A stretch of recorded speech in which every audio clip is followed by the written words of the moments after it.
મોદી સરકાર પેટ્રોલિયમ પોલિસીને લઈને કન્ફ્યુઝ છે કે પછી અમેરિકાનું દબાણ છે એ કંઈ સમજાતું નથી. 5-6 મહિના પહેલાં નાણામંત્રી નિર્મલા સીતારામે કહેલું કે રશિયા પાસેથી ભારત ક્રૂડ ઓઇલની ખરીદી ચાલુ રાખશે.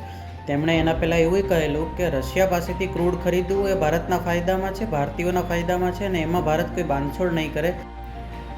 પણ હવે રહીને ભારતની સરકારને લાગે છે કે અમેરિકા પાસેથી ક્રૂડ ખરીદવું એ ભારતના ફાયદામાં છે, રશિયા પાસેથી ખરીદવામાં કોઈ ફાયદો નથી. કારણ કે પિયુષ ગોયલે આ મતલબનું નિવેદન આપ્યું છે. એમણે કહ્યું કે ભારતની સરકારને અમેરિકા પાસેથી ક્રૂડ ખરીદવામાં એક વ્યૂહાત્મક ફાયદો મળે છે.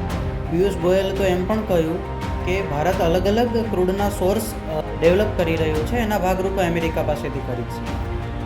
થોડીવાર અમેરિકા તરફી, થોડીવાર રશિયા તરફી ભારતની જે આ પોલિસી છે એ ખરેખર તો આપણા ભારતના ઉદ્યોગને મોટું નુકસાન કરી રહી છે. કારણ કે એનાથી એક પછી એક બંને દેશો નારાજ થાય છે અને બંને દેશોને ખુશ કરવા માટેના પ્રયાસો ચાલે છે. એટલે સરવાળે એક પણ દેશ ખુશ થતો નથી.